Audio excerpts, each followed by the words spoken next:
నమస్తే, welcome to our channel. గత ప్రభుత్వ హయాంలో 2022 నుంచి 2024 వరకు అగ్నిమాపక జనరల్ డైరెక్టర్గా, ఆ తర్వాత 2024 జనవరిలో సిఐడి చీఫ్గా పనిచేసిన సంజయ్ ప్రభుత్వ ధనాన్ని డొల్ల కంపెనీలకు ఇచ్చినట్లు తెలుస్తోంది. దీనిపై చర్చించడానికి మనతో ఉన్నారు సీనియర్ జర్నలిస్ట్ మాణిక్ గారు. సార్ నమస్తే. సార్ నమస్తే శ్రావణి.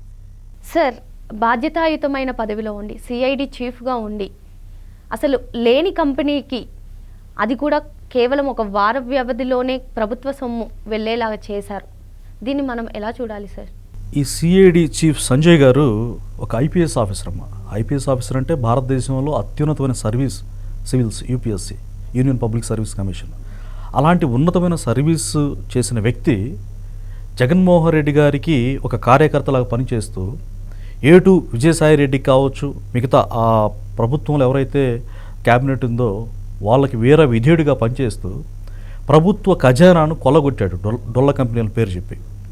అయితే ఒకానొక సందర్భంలో ఒక వారం రోజుల్లో ఒక కంపెనీతో టైప్ అయిన తర్వాత 1.5 కోటి సైతం డ్రా చేసిన పరిస్థితి. అలాగే ఎస్సీ ఎస్టీ అట్రాసిటీ కేసుల అవేర్నెస్ కోసం, అంటే సిఐడి విభాగాధిపతికి ఉన్నాడు కదా, ఆ దానికోసం కూడా చాలా డబ్బులు ఖర్చు చేసినట్టుగా దొంగ లెక్కలు చూపించి ప్రభుత్వ ఖజానాన్ని దోచుకున్నటువంటి దొంగ అవుతారు కదా దోచుకుంటే. సో అట్లా దోచుకున్న విషయం ప్రూవ్ అయింది. అంటే అంతకుముందు అత్యున్నతమైనటువంటి సర్వీస్ చేసిన వ్యక్తి ఒక సిఐడి విభాగానికి అధిపతిగా ఉండి, అలాగే అగ్నిమాపకానికి అంతకుముందు డీజీగా ఉండి, ఇలాంటి వ్యక్తి ఈ అవినీతికి పాల్పడడం అనేది సర్వత్రా ఆశ్చర్యం, విస్మయం వ్యక్తం చేస్తున్నారు ప్రజలు. ఈ డొల్ల కంపెనీలో ఎందుకు పెట్టాడు ఏంటి అని అంటే వాళ్ళని చూసి నేర్చుకున్నాడు. ఏటు విజయసాయి రెడ్డి సూట్ కేస్ కంపెనీలు ఇవన్నీ పెట్టాడు కదా, అట్లాగే మా అధినేత కూడా ఇట్లా చేసేవాళ్ళని ఎంకరేజ్ చేస్తాడు, ఖచ్చితంగా నాకేం కాదు, మా జగన్మోహన్ రెడ్డి అండగా ఉన్నాడు, నెక్స్ట్ కూడా జగన్మోహన్ రెడ్డి వచ్చి మమ్మల్ని కాపాడుతాడు, అంటే 30 ఏళ్ళు నేనే ఉంటా అన్నాడు కదా. ఆ 30 ఏళ్ళ సర్వీస్లో ఇక నేను ఈయనకి విధేయతగా ఉంటే నేను ఇంటర్నల్గా ఇట్లా దోచుకోవచ్చు, ప్రజల సొమ్ముని లూటీ చేయొచ్చు, ఇక వేరే వాళ్ళు రారులే అని చెప్పేసి, అంటే ఎంత క్రూయల్గా ప్రజాస్వామ్యాన్ని కూరించేస్తూ బిహేవ్ చేశారంటే. ఇంకొక విషయం ఏంటంటే అమ్మా, చంద్రబాబు నాయుడు గారు అరెస్టులో కూడా, ఆయన అప్పుడు ప్రతిపక్ష నాయకుడిగా ఉన్నారు, అప్పుడు కూడా ఈ సంజయ్ చాలా కఠినంగా వ్యవహరించాడు. అంటే ప్రభుత్వాలు మారుతాయి, మేము సర్వీస్ చేయాలి, 30-35 ఇయర్స్ సర్వీస్ చేస్తాం, మేము రాజ్యాంగబద్ధంగా ప్రజలకు జవాబుదారీగా ఉండాలి, ఇప్పుడు ఈ ప్రభుత్వంపై నెక్స్ట్ ఇంకో ప్రభుత్వం వస్తే ఇట్లా ఆలోచించకుండా చంద్రబాబు నాయుడు గారిని జగన్మోహన్ రెడ్డికి శత్రువు అయితే, అంటే రాజకీయ శత్రువు, ప్రత్యర్థి, ఇతను కూడా శత్రువు అయినట్టుగా చూసి ఆయన్ను బస్సులో నిద్రపోతుంటే పోలీసుల్ని, సిఐడి పోలీసు ఉసుకో అని చెప్పి ఉసిగొలిపి ఆయన ఇబ్బంది పెట్టిన పరిస్థితి. చాలా క్రూయల్గా బిహేవ్ చేశాడు ఆయన కూడా. ఒక సిఐడి చీఫ్గా బాధ్యతలు నిర్వర్తిస్తున్న సంజయ్ గారు ఇలా ఎస్సీ ఎస్టీ అట్రాసిటీ నిర్బంధ సదస్సులను నిర్వహిస్తున్నామని చెప్పి, అవేర్నెస్ సదస్సులను నిర్వహిస్తున్నామని ఖజానాను దారి మళ్లించడాన్ని మనం ఎలా పరిగణించాలి? అంటే ఆయన బాధ్యతాయుతమైన సిఐడిగా పనిచేస్తున్నారు కదా, ఖజానాను 10 రోజుల్లోనే విడుదల చేయడాన్ని మనం ఎలా చూడాలి?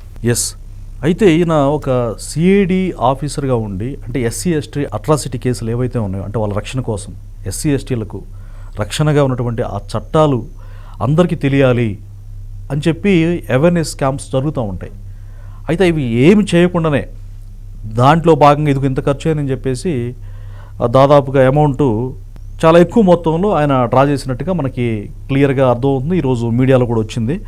అయితే దీనికి సంబంధించి మనం ఒక్కటి చూస్తే కనుక, డొల్ల కంపెనీలతో ఈయన కుమ్మక్కైన విషయం మనం చెప్పుకున్నాం కదా, ప్రజాధనాన్ని దోచుకున్నారు. అగ్నిమాపక శాఖకు సంబంధించిన నిరభ్యంతర పత్రాలను, ఎన్ఓసి అంటారు, అంటే నో అబ్జెక్షన్ సర్టిఫికేట్, అది ఆన్లైన్లో జారీ చేసేందుకు, అంటే ఆన్లైన్లో ఆయన జారీ చేసినందుకు గాను అగ్ని ఎన్ఓసి వెబ్సైట్, మొబైల్ యాప్ అభివృద్ధి, నిర్వహణ, 150 ట్యాబ్ల సరఫరా కాంట్రాక్ట్ను సౌత్రిక టెక్నాలజీస్ అండ్ ఇన్ఫ్రాకు సిఐడి తరఫున ఎస్సీ ఎస్టీ అట్రాసిటీ నిరోధక చట్టంపై దళితులు, గిరిజనులకు అవగాహన సదస్సుల నిర్వహణ కాంట్రాక్ట్ను కృత్యాప్ అనేటువంటి టెక్నాలజీకి నిబంధనలకు విరుద్ధంగా కట్టబెట్టారు.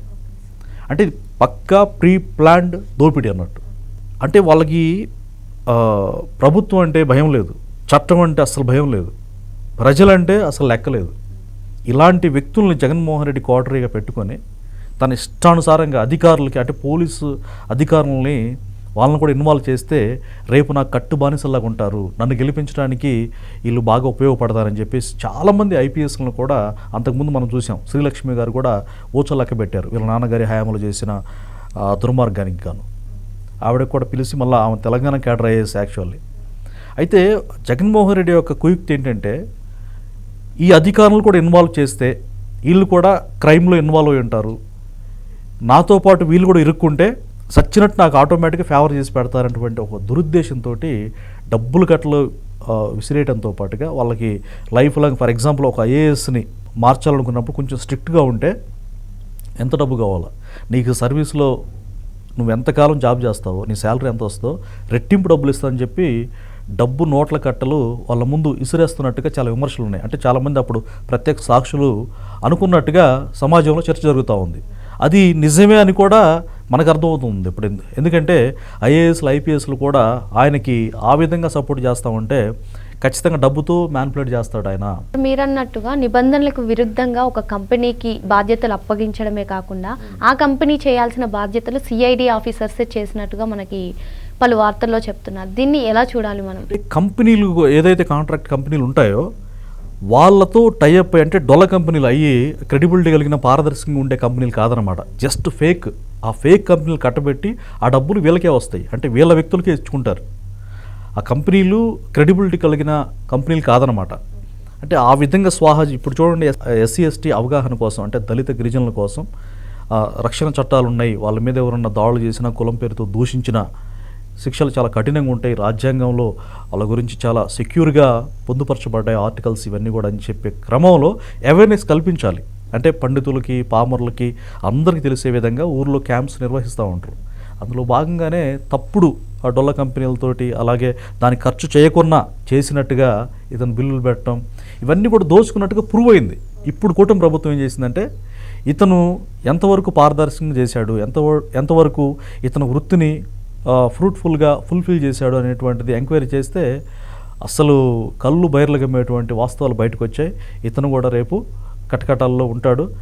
చేసిన తప్పుకు శిక్ష తప్పదు అనేటువంటి ధోరణిలోనే కూటమి ప్రభుత్వం వెళ్తుంది. ఎంతటైనా వదిలిపెట్టే ప్రసక్తే లేదని చెప్పి సీఎం గారు కావచ్చు, చంద్రబాబు నాయుడు గారు, అలాగే డిప్యూటీ సీఎం పవన్ కళ్యాణ్ గారు చాలా నిబద్ధతతోటి ప్రజలకు జవాబుదారీగా పని ఒక పక్క డెవలప్ చూసుకుంటూ ఎవరైతే ఏ అధికారైనా ఎవరైనా సరే తప్పు చేసిన వాళ్ళ మీద కేసులు పెట్టి చట్ట ప్రకారం శిక్షించడం జరుగుతుంది. Thank you sir. ధన్యవాదాలు.